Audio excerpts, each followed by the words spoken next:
Yes, the Breakfast of Champions at the Sukha hostel in Xilitla, Mexico.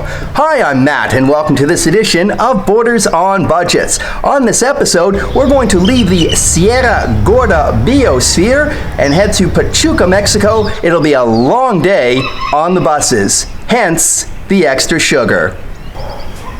Long distance hikes! But having a monkey steal from my camera bag,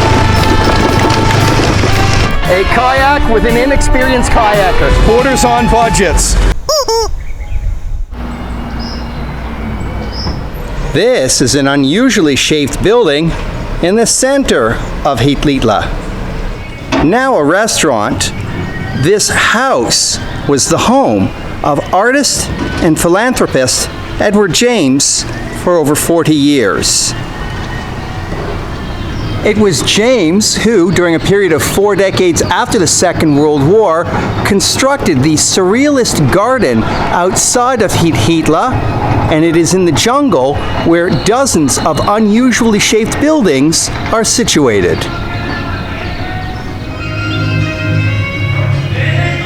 That James built his surrealist garden in the mountains means that Xilitla is in a hilly terrain. And this hill is quite the workout before today's bus trip.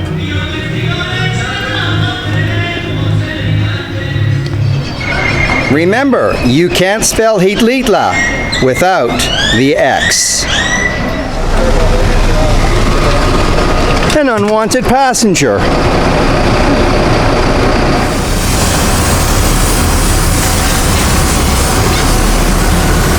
This first journey is a quick trip through the village and out of the valley.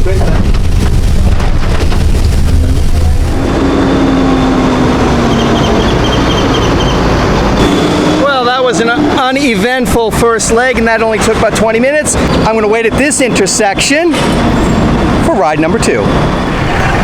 Wow, that was really quick. That was only about a 3-minute wait. ¿Cuánto cuesta por el próximo pueblo?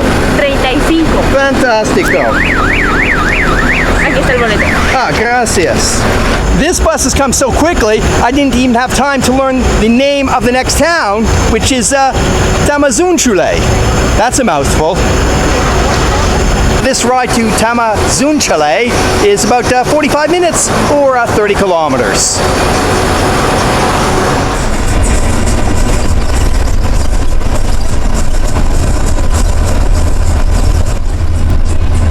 As we grind our way through the mountains, this gives an opportunity to describe La Biosphere Sierra Gorda, which actually means fat mountains.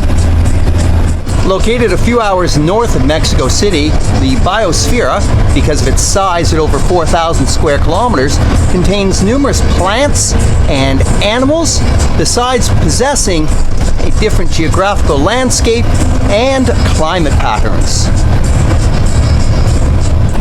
What the biosphere doesn't have are direct roads, requiring numerous curves and bus connections to get from town to town.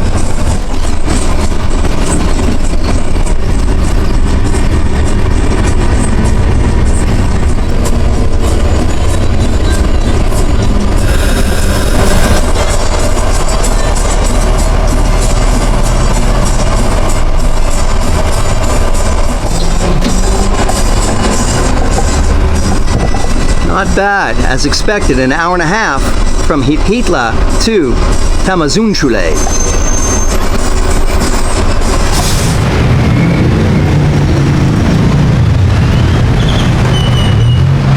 What is it with dogs and buses this morning?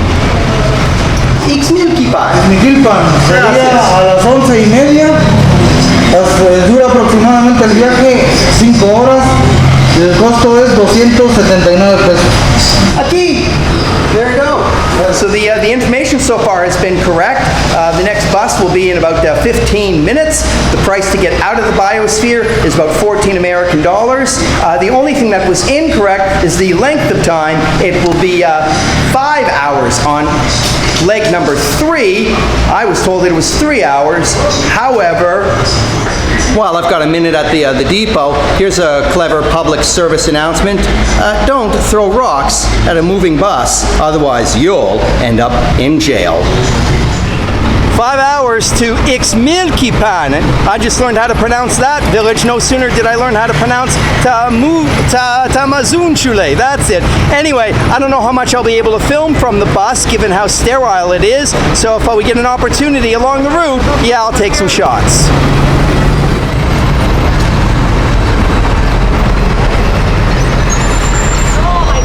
Xilitla. Here we go.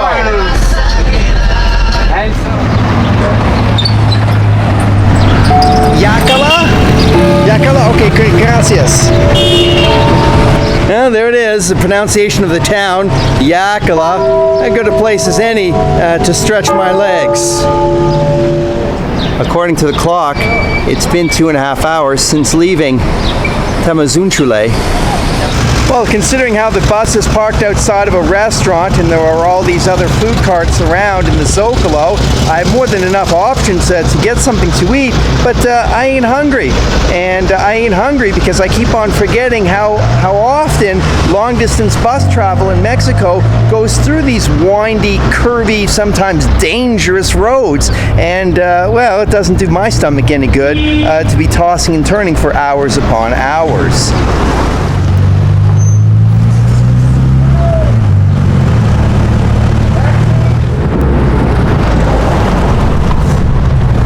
Google Maps confirms we're halfway along the trip, so it's another 2.5 hours to go, or 100 kilometers. The other thing that grinds my gears on long-distance bus travel is that the volume on the TV sets are jacked up to the maximum, and what we're watching are moronic comedies or brain-dead action films. Blech. Time to get back on the bus. Oh, Xilitla. That's how I feel in my stomach right now. Unceremoniously, I've just been dumped on the side of the highway, and this is where I'm supposed to catch the next bus to Pachuca. And I'm feeling real queasy after 6 hours going through the mountains. Yeah, definitely local flavor here. Food cart with Doritos and pickled vegetables. ¿Qué son? Son japoneses, hermano. ¿Cacahuetes? Ajá, cacahuete japonés. Son cueritos. Y también con zanahoria, carrots. Zanahoria y pica. I'd like to try the Doritos and carrots, but I just can't stomach anything. That bus ride through the mountains, ugh, my stomach is turning. Pachuca, please. ¿Cuánto cuesta? 60. Here, Thomas. Great. In the inside of the bus, smells like a rotting urinal cake.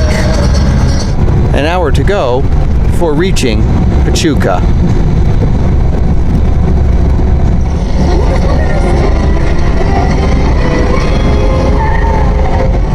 Outskirts of Pachuca, and you can hear in the background the loud television.